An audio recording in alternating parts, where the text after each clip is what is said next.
Bonjour à tous. Aujourd'hui, nous allons nous attaquer à une question fascinante qui se situe à la frontière entre les mathématiques et la philosophie.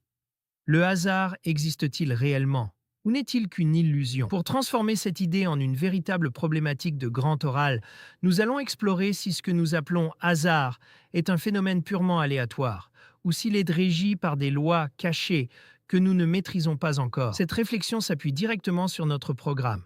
Nous mobiliserons les probabilités pour modéliser l'imprévisible, mais aussi l'algorithmique pour comprendre comment une machine tente d'imiter l'aléa. Le grand oral approche à grands pas, et je sais que la panique commence à monter. Mais j'ai une excellente nouvelle pour vous. Ce sujet que vous regardez en ce moment même est l'un des exemples de mon livre. En tant qu'enseignant, j'ai rédigé ce guide pour qu'il soit conforme aux attendus officiels. Vous y trouverez le texte complet de cette présentation, structuré et prêt à l'emploi.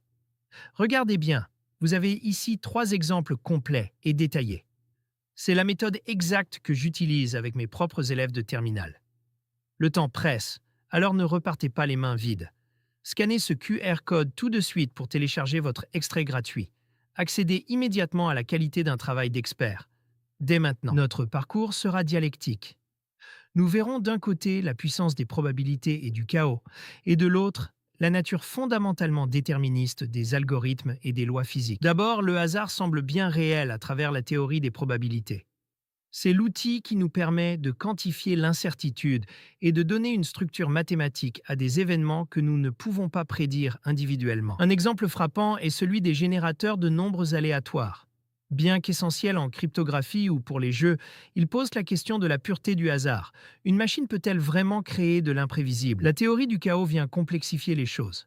Elle nous montre que même dans un système régi par des lois strictes, une infime variation initiale peut rendre tout calcul de prédiction impossible à long terme. Pourtant, beaucoup d'algorithmes que nous utilisons sont dits pseudo-aléatoires.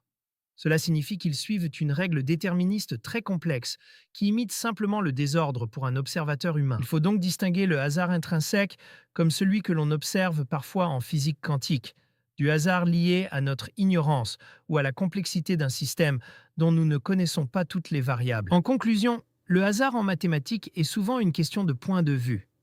C'est un outil de modélisation indispensable, qu'il soit une propriété fondamentale de l'univers ou simplement le reflet de nos limites de calcul. Lors de notre échange, nous pourrons approfondir la différence entre hasard quantique et hasard déterministe.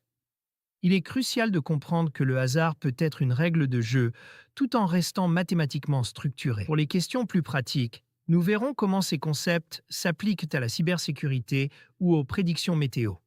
Savoir si le hasard existe aide avant tout à construire des modèles plus robustes et sécurisés. Voici les termes essentiels à retenir pour notre discussion. Du déterminisme au système chaotique, chaque mot définit notre capacité à comprendre et à prédire le monde qui nous entoure. Nous sommes dans la dernière ligne droite. Vous avez maintenant un aperçu concret de la qualité de mes argumentations. Sachez que le texte intégral de cette présentation sur ce sujet, mot pour mot, vous attend à l'intérieur du livre. C'est votre passeport pour l'excellence. Plus besoin de stresser sur la rédaction. Un enseignant de terrain et jury de l'épreuve du grand oral l'a fait pour vous, en respectant scrupuleusement les grilles d'évaluation. Attention, le compte à rebours est lancé.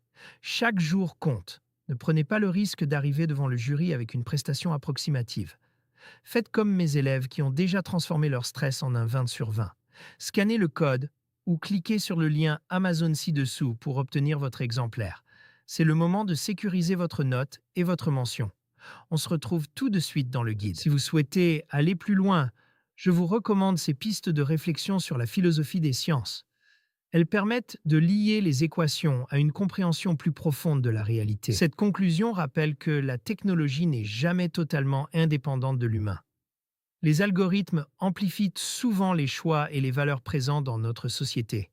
Finalement, le véritable enjeu n'est pas seulement technique, mais aussi éthique et politique.